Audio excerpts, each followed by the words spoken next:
ఇంకో పక్క తెలుగుదేశం పార్టీ వస్తానే ప్రతి ఒక్కరికి ఇంటి దగ్గరికి 4,000 రూపాయలు పెంచను మొదటి నెలలోనే ఇస్తాం. ఈ నెల నుంచి ఎవరైతే పింఛన్లు తీసుకున్నారో వాళ్ళందరికీ కావాలని దుర్మార్గంగా మా మీద వ్యతిరేకంగా చెప్తున్నారు. నేను వస్తానే ఏప్రిల్ మే జూన్ లో కూడా 4,000 రూపాయలు పింఛను వాళ్ళకు వర్తిస్తా. అంటే 3 నెలలకు అదనంగా 3,000 రూపాయలు ఇచ్చే బాధ్యత నాది. ఇంకో పక్క తెలుగుదేశం వస్తానే విద్యుత్ ఛార్జీలు పెరగవు, ఇసుక ధరలు పెరగవు, నిత్యావసర వస్తువుల ధరలు పెరగవు. చేనేత కోసం ప్రత్యేకమైన పాలసీలు తీసుకొస్తాం. దళిత బీసీ గిరిజనులందరికీ కూడా న్యాయం చేస్తానని చెప్పి నేను మీకు తెలియజేస్తున్నా. ఇకపోతే ఇక్కడికి వస్తే ముందే చెప్పాను, నేను ఈ పాలకొల్లుకి రామానాయుడు గారు పార్టీ కోసం చేసే సేవలో ఆయనకు పూర్తిగా సహకరించాల్సిన బాధ్యత మా పైన ఉంది. నేను సహకరిస్తా.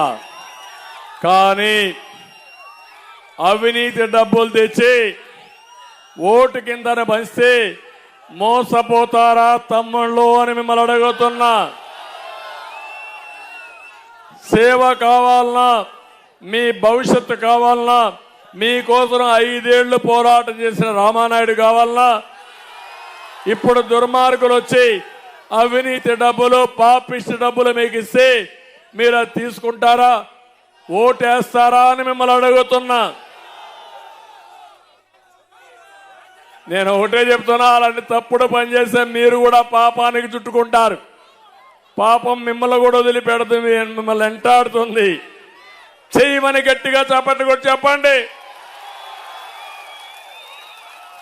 నా భయం అంతా ఆయన గెలవడానికి కాదు.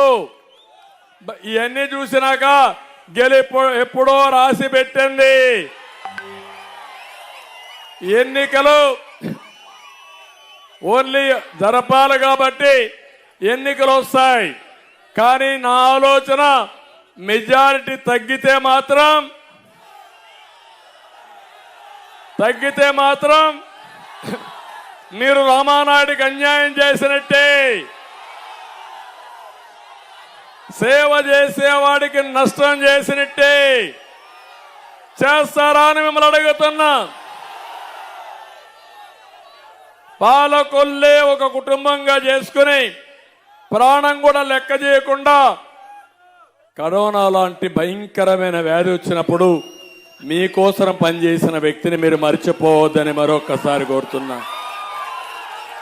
త్రాగునీటి కోసం ఇప్పుడే ఇండ్లు చెప్పాను, బ్యాంకు భారం లేకుండా చేస్తానని చెప్పాను.